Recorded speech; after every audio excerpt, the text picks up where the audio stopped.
Systematic ফেইলিউরের কথাটা আমরা কিন্তু বারবার বলছি। এই সিস্টেমেটিক ফেইলিউর এর যে লুপহোলসগুলো সেগুলো থেকে আসলে আমাদের বের হয়ে আসতে হবে।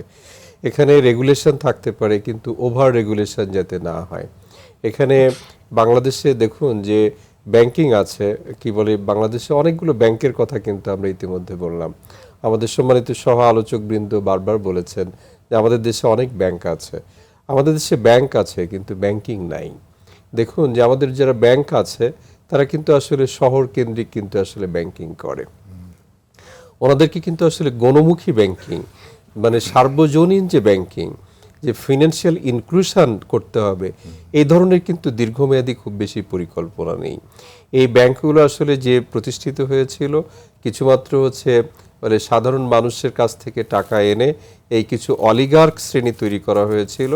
এই ব্যবসায়ী নামধারী বা রাজনীতিবিদ বা যে পরিচয়ে পরিচিত হোক না কেন, মূলত তাদের পকেট ভারী করার জন্য টাকাগুলো বিদেশে পাচার করেছে এবং এগুলোর কিন্তু আসলে কোনো হদিস নেই।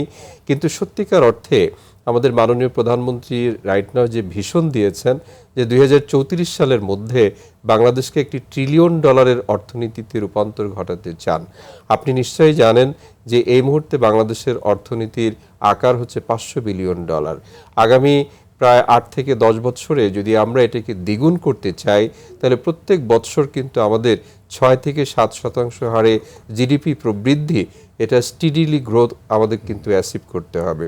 এটা শুধু সরকারি প্রতিষ্ঠানগুলোকে অর্জন করলেই হবে না, এখানে উৎপাদনমুখী শিল্প, এখানে সেবাধর্মী শিল্প, ব্যাংকিং খাতের এখানে মানে ব্যাপক অবদান রাখার কিন্তু সুযোগ রয়েছে। সুতরাং ব্যাংকিং প্রতিষ্ঠানগুলোকে বন্ধ করা এটা আসলে নতুন কোনো সমাধান না। আমাদের আপনার পরিসংখ্যান যেটা বলে যে প্রায় 25 থেকে 27% মানুষ এই মুহূর্তে বাংলাদেশে ব্যাংকিং সেবার আওতায় রয়েছে। এখন আপনি চিন্তা করেন যে 20 কোটি মানুষের দেশে যদি 25 থেকে 30% মানুষ শুধু ব্যাংকিং করে, প্রায় 70% মানুষ কিন্তু আছে প্রত্যক্ষ বা পরোক্ষভাবে ব্যাংকিং সেবার আওতা বহির্ভূত। তো ওনাদেরকে যদি ব্যাংকিং সেবার বাইরে রাখেন তাহলে ফিনান্সিয়াল ইনক্লুশন কিন্তু অ্যাচিভ হওয়া সম্ভব না। বাংলাদেশের অর্থনীতি হয়তো গ্রো করতে পারে কিন্তু এই অর্থনৈতিক উন্নয়নের যে সুফলটা এটা যদি সাধারণ জনগণের দোরগোড়ায় পৌঁছায় দিতে চান তাহলে সেক্ষেত্রে ফিনান্সিয়াল ইনস্টিটিউশনগুলোকে স্বাবলম্বী হতেই হবে। তাহলে সেই লক্ষ্যে সরকারের দীর্ঘমেয়াদী পরিকল্পনা প্রণয়ন করা উচিত, রোডম্যাপ প্রণয়ন করা উচিত যে বাংলাদেশে বর্তমানে যারা ব্যাংকিং কার্যক্রম পরিচালনা করছে তাদেরকে সহযোগিতা দেওয়া হবে তখনই যদি তারা যৌক্তিক কারণে ফেল করে। এ ধরনের অযৌক্তিক কারণে ব্যাংক লুটপাট হয়েছে আর সেই লুটপাটের অর্থ আপনার যেটা কনসার্ন, আমারও একই কনসার্ন, সাধারণ জনগণের প্রত্যেকেরই কনসার্ন যে আমাদের সাধারণ জনগণ আমরা কেন এই রাজনৈতিক দুর্বৃত্তায়নের কারণে যে লুটপাট হয়েছে সেইটার তো ক্ষতিপূরণ আমরা দিতে